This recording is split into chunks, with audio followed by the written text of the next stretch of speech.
In this video, we will study about a new gene-related disorder, that is autosomal recessive disease, thalassemia. That is thalassemia. This thalassemia is also an autosomal recessive disease. It is autosomal recessive disease, recessive hereditary disease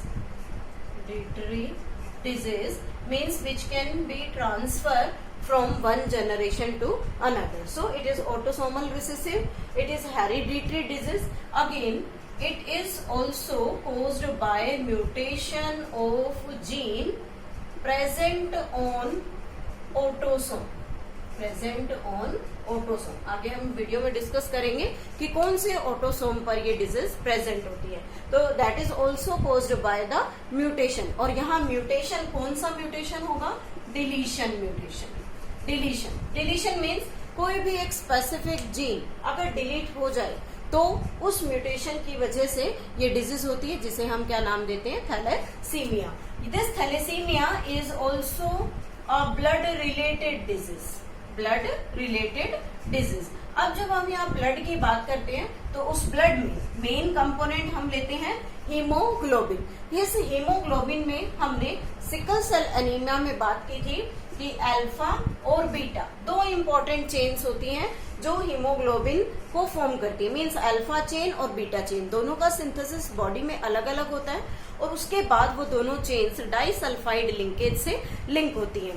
तो उसके बाद हमारा body का जो protein है, means जो respiratory pigment है haemoglobin, उसकी फॉर्मेशन हुई. लेकिन इनके साथ एक डेल्टा नाम का हीमोग्लोबिन चेन भी होता है. तो इसका जो इफेक्ट है वो बॉडी में बहुत कम है. ये दोनों मेजर इफेक्ट्स कोज करती हैं. तो यहाँ पर जो प्रॉब्लम है that is related to synthesis of haemoglobin. Haemoglobin के सिंथेसिस से जुड़ा है. हमने सिकल सेल एनीमिया में एक बात कही थी कि sickle cell anaemia is a qualitative disorder, लेकिन यहाँ पर सिंथेसिस की बात हो रही है तो ये है एक quantitative disorder. Quantitative disorder means जैसे हम यहाँ बात कर रहे हैं डिलीशन कि अगर कोई स्पेसिफिक जीन हीमोग्लोबिन चेन के सिंथेसिस करने वाला कोई जीन अगर डिलीट हो जाए तो अल्फा या बीटा में से कोई भी एक चेन सिंथेसाइज नहीं होगी और इनमें से किसी भी एक की एब्सेंस में हीमोग्लोबिन का स्ट्रक्चर कंप्लीट नहीं होता. इसलिए उसे हम क्या कहते हैं? क्वांटिटेटिव डिसऑर्डर कहते हैं. अब जो थैलेसीमिया है उसमें मेनली सिम्टम्स क्या नजर आते हैं? सिम्टम्स में the person become anaemic. Person को एनीमिया हो जाएगा, एनीमिक हो जाएगा. मीन्स बॉडी के अंदर ब्लड लॉस होगा और जब ब्लड लॉस होता है तो उसमें प्रॉब्लम दिखाई देती है जॉइंटिस की. Means body become yellow, skin, nails, eyes become yellow. क्यों? क्योंकि उसके अंदर ब्लड की कमी हो गई, सिंथेसिस उसमें कम हो रहा है. नाउ अब हम डिस्कस करते हैं कि अल्फा और बीटा थैलेसीमिया दोनों किस तरीके से बॉडी को अफेक्ट करती है. फर्स्ट आता है अल्फा थैलेसीमिया. अल्फा थैलेसीमिया जैसा कि इसका नाम सजेस्ट कर रहा है, अल्फा थैलेसीमिया मीन्स लॉस और you can say imbalanced synthesis of alpha globin chain of hemoglobin. means hemoglobin protein जो है उसकी अल्फा ग्लोबिन चेन के सिंथेसिस में जो प्रॉब्लम क्रिएट हो रही है उसकी वजह से जो डिजीज होती है उसे क्या कहते हैं? Alpha thalassaemia. इस अल्फा थैलेसीमिया में अगेन कॉज क्या है? म्यूटेशन. और म्यूटेशन में कौन सा म्यूटेशन है?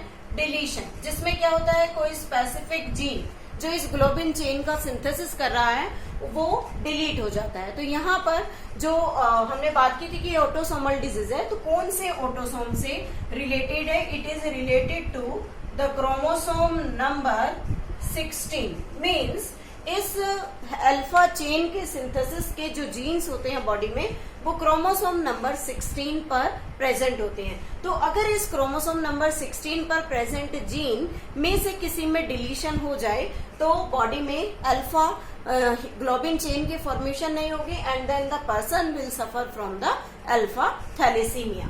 अब यहाँ जब हम क्रोमोसोम नंबर 16 की बात कर रहे हैं और यहाँ हमने कहा था कि ये जीन रिलेटेड डिसऑर्डर है, तो कौन से जीन्स इस क्रोमोसोम नंबर 16 पर प्रेजेंट हैं जो ग्लोबिन चेन की सिंथेसिस करते हैं?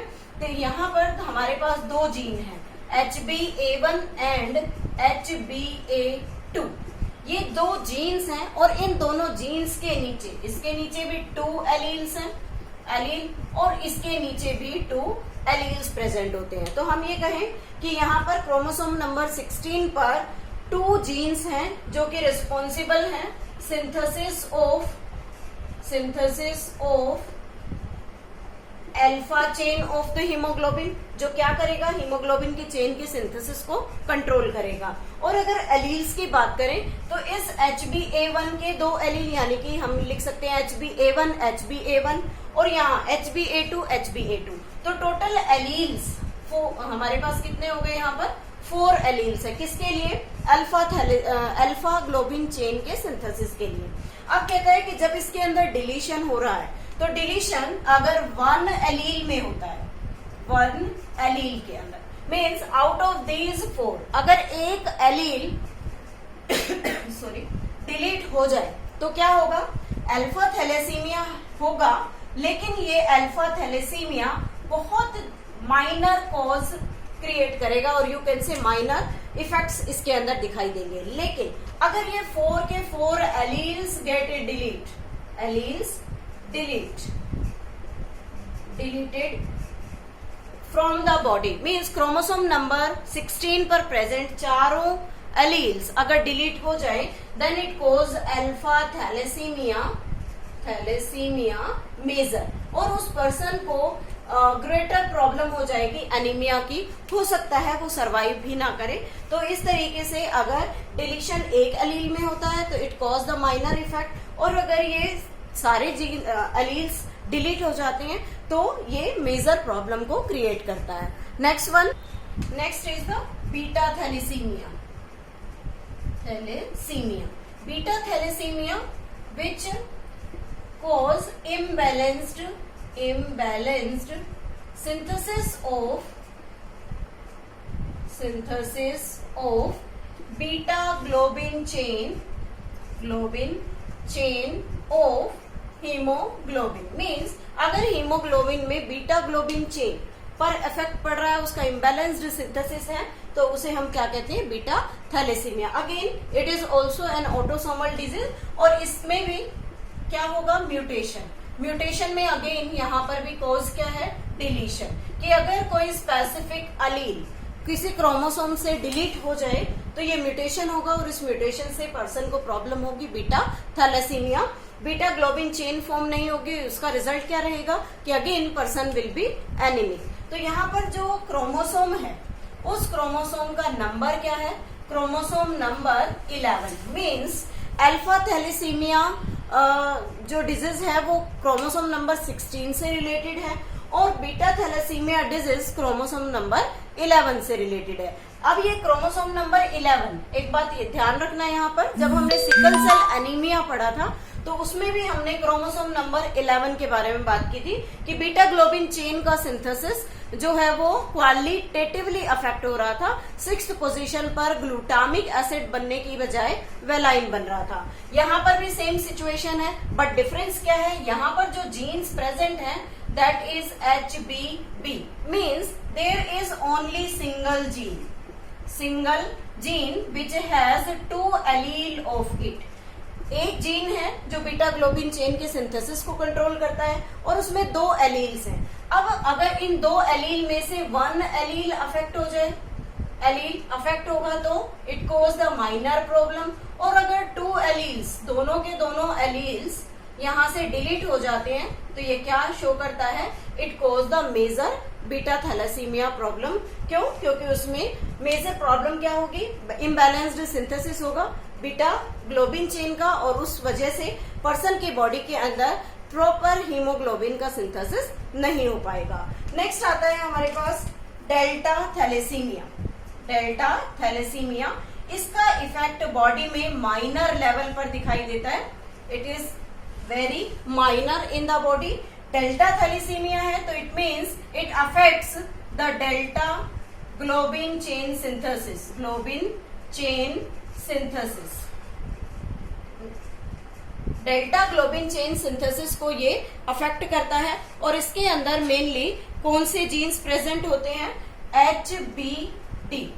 HBD नाम का जीन यहाँ प्रेजेंट होता है जो क्या करता है? डेल्टा ग्लोबिन चेन के सिंथेसिस को कंट्रोल करता है। लेकिन अगर इस एक जीन के दोनों एलील, 2 एलील्स अगर डिलीट हो तो क्या होगा? इसके अंदर डेल्टा थैलेसीमिया की प्रॉब्लम नजर आएगी। तो इस तरीके से यहाँ पर तीनों अलग अलग टाइप के ग्लोबिन चेन के सिंथेसिस को डिफरेंट जीन्स, डिफरेंट क्रोमोसोम्स पर उनके सिंथेसिस को कंट्रोल करते हैं। इनमें से अगर किसी एक जीन में भी कोई प्रॉब्लम होती है, कोई डिलीशन होता है, तो it may cause the minor problem. और अगर सभी एलील्स इफेक्ट हो रहे हैं तो मेजर प्रॉब्लम कोज करेगा। This is about the thalassaemia.